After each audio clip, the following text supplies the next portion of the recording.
Teorema. Se eu tenho então uma função f que é limitada no intervalo AB, tá? E descontínua apenas um número finito de pontos desse intervalo AB, então f é integrável nesse intervalo. Ou seja, lembra que a gente falou que se a função for contínua, então ela é integrável. E agora, se ela for descontínua apenas num número finito de pontos e em nenhum desses pontos ela explode, né, que é exatamente isso que eu estou falando, que ela é limitada nesse intervalo, então ela vai continuar sendo integrável. Eu vou continuar podendo calcular a integral dessa função, tá? Então se eu tenho aqui, por exemplo, ó, vamos fazer um exemplo aqui, ó. Se eu tenho aqui um intervalo A, B, e aí eu tenho alguns pontos, vamos colocar aqui 3, né? 1, 2 e 3 aqui, tá? Então aqui eu vou colocar, sei lá, x1, x2 e x3, tá?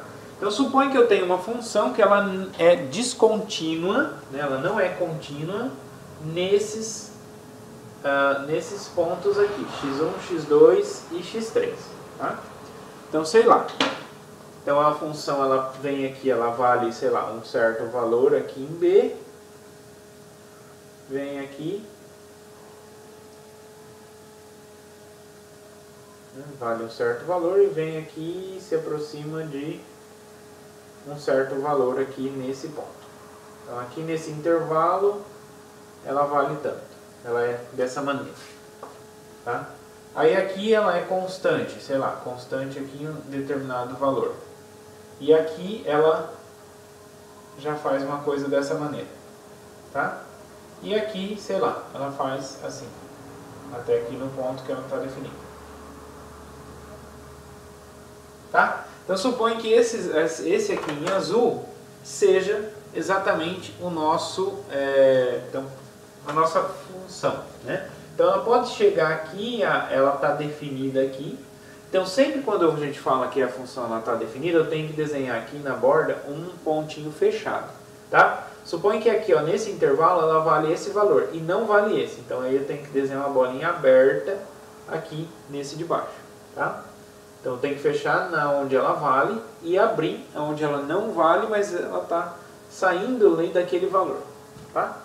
Então aqui, por exemplo, ela pode chegar aqui, a gente vai ver outros exemplos, viu, pessoal? Então relaxa. Então aqui vem e aqui ela vale aberta, por exemplo. Aí aqui ela vem e chega e vale esse tanto, esse valor aqui. E aqui ela sai aberta.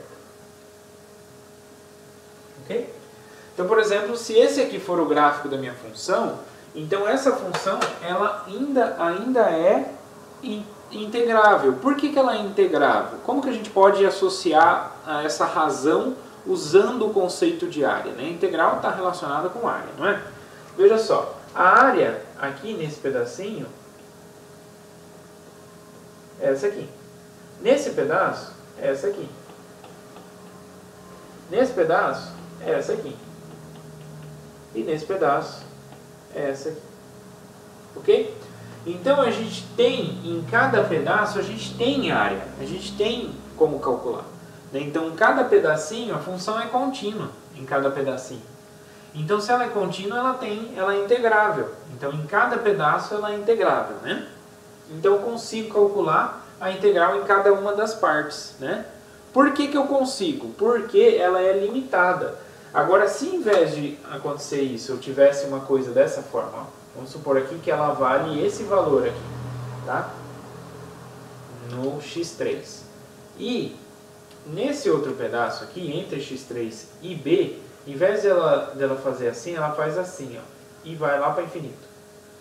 Aí o que vai acontecer? Nesse pedaço eu calculo integral, nesse pedaço eu calculo integral, nesse pedaço eu calculo integral, mas nesse aqui eu não consigo calcular integral, porque a função não é limitada, né? Então aí cai no exemplo anterior que a função explode. Se a função explode, ela não é integrável, tá? Eu não consigo calcular a integral nesse pedaço. Então por isso que ele pede que a função seja limitada em todo o intervalo AB.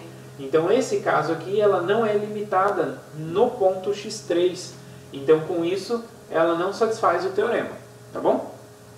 Então ela não pode ser integrável. Agora se ela for limitada mas se tiver um número finito só de pontos onde ela é descontínua, eu consigo calcular, tá? Mas para isso ela precisa ser limitada em cada um dos pedacinhos. Beleza? Essa aqui é a ideia.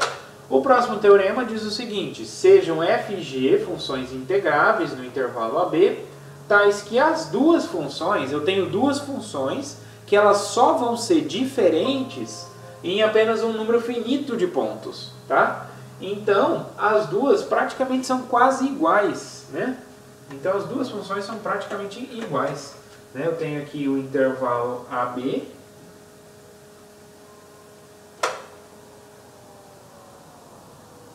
e aí eu vou escolher, sei lá, vamos pegar aqui, por exemplo, 3 pontos, onde elas são diferentes. Então aqui eu tenho uma função, então poderia pegar aqui uma função, primeiro uma, sei lá, uma contínua, né? Então essa aqui seria a minha f, e aí a g coincidiria em cada um dos intervalos. Só que a g, por exemplo, no x3, em vez de ela valer esse valor, ela vale um valor aqui em cima. E aqui em x2, por exemplo, ela pode valer, em vez de valer esse valor aqui, ela vale um aqui em cima. E esse aqui, por exemplo, em vez de valer esse valor, ela vale um certo valor aqui embaixo, tá? Então, quer dizer que essas duas funções, aqui em preto os valores, né?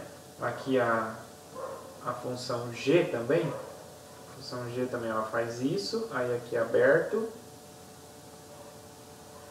aqui em aberto, aqui em aberto e aqui. Então a f e a g são praticamente iguais, elas só são diferentes no x1, no x2 e no x3. Então quer dizer o quê? Que a área das duas é a mesma. Por quê? Porque a diferença é só em um número finito de pontos. Se é num número finito de pontos, veja, isso aqui, uma linha, né, uma reta, não vai fazer diferença na área, tá? Então, como não faz diferença na área, a área abaixo do gráfico da f ou a área abaixo do gráfico da g é a mesma. Ou seja, a integral da f vai ser igual à integral da g.